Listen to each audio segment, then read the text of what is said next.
dadka Soomaaliyeed muddo ka badan 20 sano waxay isugu jireen barakacayaal iyo qaxooti waxaana dalka ku nool dad tiro yar oo dhibaato dharaar walba la kulma isla markaana dulqaad iyo duco Rabbi darteed isaga noolaa dalka laakiin waxaa jira muuqaal muujinaya la yaab iyo fajac kaasoo ah in Soomaaliya gaar ahaan caasimadda Muqdisho ah hoygan dhibaatada ka socota Soomaaliya ay ku nool yihiin qaxooti ajaanib ah oo ka cararay dalkoodii hooyo sabab la xiriirta israfaquuq iyo takoor wakaaladii hore oo biyaha oo ku taala inta u dhaxaysa isbitaalka hooyada iyo dhalaanka ee Banaadir iyo xaruntii wasaaradda arrimaha dibadda waxaa iminka ku nool qaxooti ka soo jeeda dalka Zanzibar kuwa oo tiradoodu ay gaarayso 65 qoys qoysaskan u dhashay Zanzibar ma ahan kuwa kaligood degan oo ka takooran bulshada inteeda kale balse waxa ay dhaqan la wadaagaan bulshada Soomaaliyeed kuwa oo uu dhexmaray xitaa dhaqan guur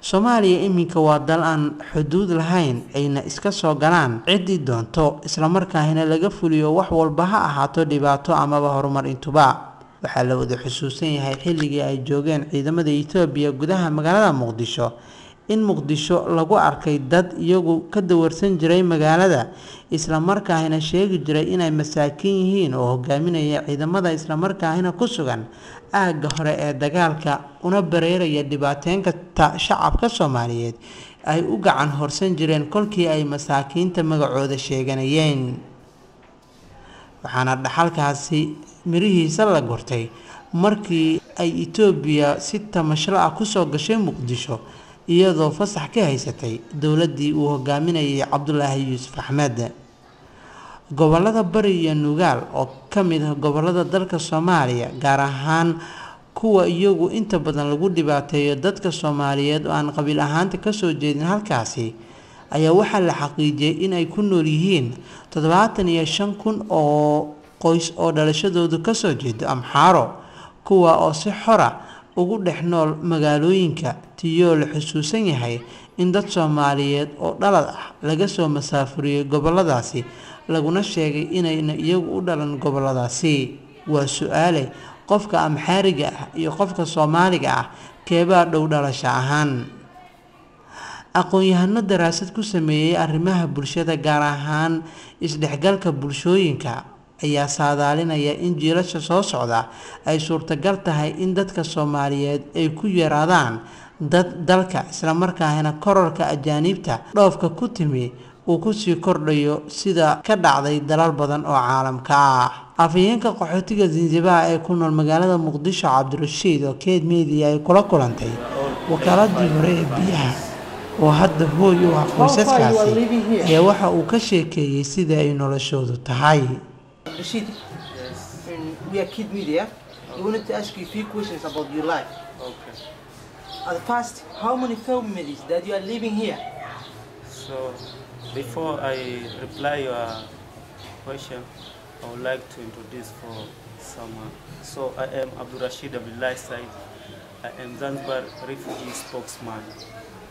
We are living here in Banaadir about 9 years now. So now we are 65 families who living here in Banaadir. And as we are aware of, you were escaped from your country. How is your life? So our life is too difficult now. Before maybe 1 year ago, 2 years, it was just normal, but now it is too difficult because now there's a fighting anywhere, any cross. For example, sometimes we miss a job because most of us we are jobless. We decide to go outside, for example, Bakaro, sometimes Hamarweni, but now there's more fighting. There's no any place to go. There's no any work. So just we are living in difficult life, really miserable life. Why you flee from your country? Well, we flee from our country because about war and political issue, because we are opposition members. So just we did an election and then we won that election, but the government refused to give it. So we have a right to make demonstration. We did demonstration and then the government, they decided to kill us. So most of us, our members, they decide to kill us without anger because demonstration is our right. Why they decide to kill us? So that is why we escaped from our country. We escaped from Zanzibar to Mombasa because our nearby country is Mombasa. And then we stay in Mombasa for 3 months. And then UNHCR and Red Cross just come there and to tell us we have to stay in refugees camp, Dadaab, northern of Kenya. So we stay Dadaab in 6 months, but Dadaab there's no any right, there's no anything to give us because leaders of Dadaab and the government of Tanzania, they are friendly. So that is why we decided to escape from Dadaab to Somalia. Until now we are here for 9 years now. Many people are asking themselves how in Somalia, especially Mogadishu, we know that they're fighting in Mogadishu, how you are living here because of many Somali people flee this country. They are flushed out from the country. They live in Kenya, Tanzania, and so on. Just how you live here. As I told you, we are living in difficult life. Even us, we are a lot of terrible here. There is no job. Sometimes somebody they miss a ration. So even ourselves, we want to escape. We want to live from another country, but we have no any possibility. For example, I don't have 2,000 shillings Somali just to buy a roti, I mean a bread. So how can I go somewhere? So we need possibility, we need money to escape from another country. But Somali, they have their relatives, their brothers, another country. So they help them, they help each other. But there's no one just to help us. For example, UNHCR, United Nations High Commissioner for Refugees. So they never help us, even paracetamol. So we don't want to live here. We don't want to stay here. But we have nothing to do. Is there any support providing or getting that aid agencies, that you are getting aid agencies? Once in a blue moon, in a rarely, NRC just try to give us shelters, but now they miss. Now there is no any agents helper. For example, WFP, so they have a right to help us because we are refugees. We are refugees out of our country. But they never help us. When we go to their office, they said us, UNHCR, they refuse to give us anything. So we are living really in miserable life. Sometimes we sleep with hunger. And we have a family, we have children. So that is why we cry, and that's what we ask. There is no any, I can say there is no any benefit to stay. How about security issues? Since there is a fighting in Mogadishu, just here is a government-controlled area. How about the security issues that you are facing? So security issue, it is really less. I mean, is zero. There is nothing. Because we are living in Banadir, I can say is a government area.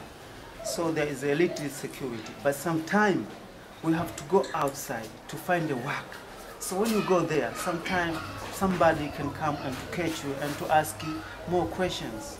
So really, there is no any security. We are living insecurity, and that is why we fear about our security. How many people they catch, for example, Bakaro and Elisha. So even myself, somebody they think I am foreigner maybe, because most of them they don't us. We don't have ID card maybe to show someone when you ask a question. So I can say there's no any security already. How about language barrier? Since you are speaking Swahili and English language, and Somali people always use Somali language, how about the interaction of the languages? How you understand Somali people?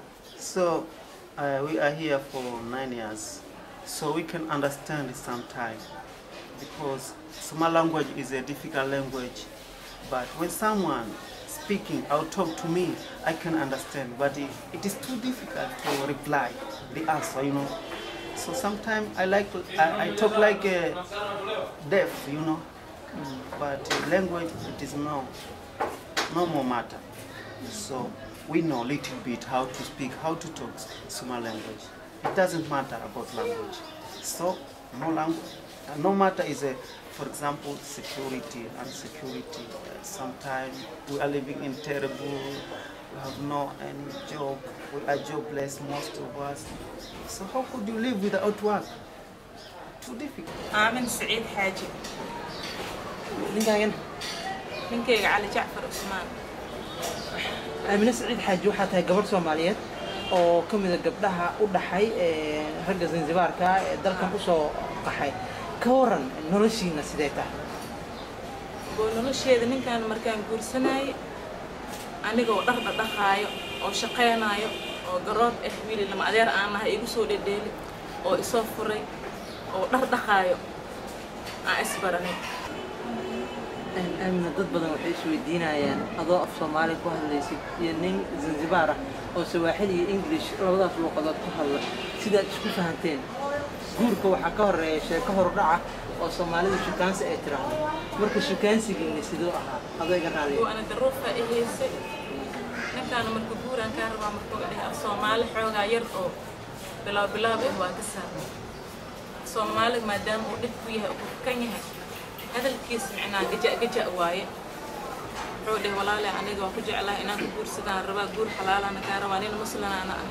مسلم إنا كبر سدان ربا والد كاجي ولا لا يقول جيني يجي سدي أمر كواي هي عنده أنكو أقلا ضد بدن وحلقة يا بقى سويديان معاملك جبر سوماليات من أجنبية وحلقة يا بقى ضد من يسمى سنين نرشة قيمها إلى مركز إلى بقى كلا جنسية أما كلا نرشة أي تحمر كور مركز عدو أسلنا عبد كوسمينا نرشة هراء رجع سوماليات يسود حمرتي ينرشة هذا ويمكن زنزبار كجعفر ويل سومالي وويل أد يقول دم أو المدير اللي منها أجيسي أبي وسوا أبو ولا ولا الله تعالى كل شيء نرشة مركز أنكون ولا مجدا نلاشana iga fiican waayo haduu waxaysanin hata afkiis macaan iyo naxariistiis iyo hadalkiis macaan aan wax loo qaad lahayn waalidkayga iyo walaalahayga wixii saaxiibada wixii macruuf aan ahay kulligood soo dhabeeya qofkii marti ee oo ii imaado haduu jeedkiis wax ku jirin